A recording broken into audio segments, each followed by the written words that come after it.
ኢየሱስ ይመጣል። ስለዚህ ጦርና የጦር ወሬ ተሰሙ ዘንድ አላችሁ እያለ ጦርነቶች እንደሚከሰቱ ይናገራል። ረሃብ፣ ቸነፈር በቃ እንደውም ማቴዎስ ማነው አንደኛ ጴጥሮስ ላይ ደግሞ ጳውሎስ ሲናገር በመምጫው ጊዜ አስጨናቂ ዘመን እንደሚመጣ ይህንን እወቅ ብሎ አስረግጦ መንፈሳዊ ልጁ ጢሞቴዎስ ይናገራል። ሰው ራሱን ወዳድ፣ ገንዘብ የሚወድ ራሱን የሚወድ ተሴታ ነበርኛ እሱ ግን ቶሎ ብለን ጢሞቴዎስ አንደኛ ጢሞቴዎስ ላይ እና ሰው ሁሉ ይላል ገንዘብን የሚወድ ራሱን የሚወድ በቃ ይህ ጌታ በሚመጣበት ጊዜ ሊከሰቱ ያሉ ነገሮች ናቸው። ስለዚህ ጌታ ኢየሱስ ይመጣል። አሜን። ኢየሱስ ይመጣል።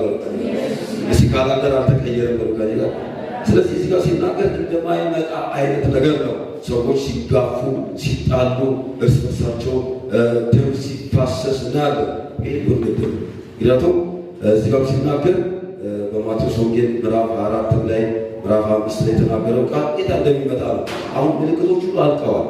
አንድም የቀረ የለም ይመስለኛል። አሁን ንጥቀት ይመስለኛል እግዚአብሔር እንግዲህ በመጀመሪያ ንጥቀት ያስባቸው ሲያን ያዛሉትና እንደውም ከወደደ በመጀመሪያ ንጥቀት ያስብ ይበሉት። እግዚአብሔር በመጀመሪያ ንጥቀት ያስብ ይበሉት። ስለዚህ ንጥቀቱ ግዴታ ነው። ከንጥቀት በኋላ ያለው ጊዜ ደግሞ ከባድ ነው። መጀመሪያ ንጥቀት ካመጣችሁ ከባድ ለምን ነው ታውቃላችሁ?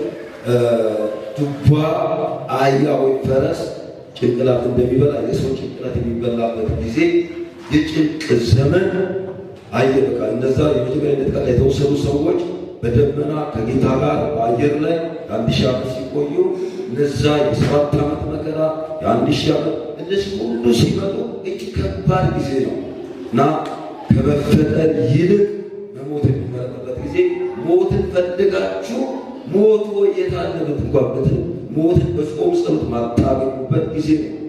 ከመጀመሪያ ንጥቀት ላይ ካመለጣችሁ እንደውም አገራችሁ ስትጸልዩ እባክህን በመጀመሪያ ንጥቀት አስበኝ። ምናልባት የዳነ ሁሉ የተነበየ ሁሉ የማያመልጥበት የሰበከ ሁሉ እንደዚህ ጋር ቆሞ የተነገረ ሁሉ የማያመልጥበት ጊዜ ነው። የጭንቅ ጊዜ ነው።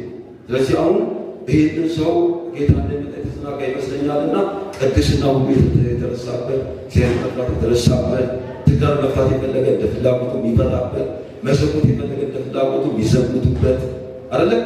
እያያችሁ ቀላል ማለት እንዴ ይስቃሉ ማለት ሰው አንተ ፋራን እንደሚያጋበት ጊዜ ማለት ኃጢአት እንደ ውሃ ተጨልጦ የተጠጣበት ጊዜ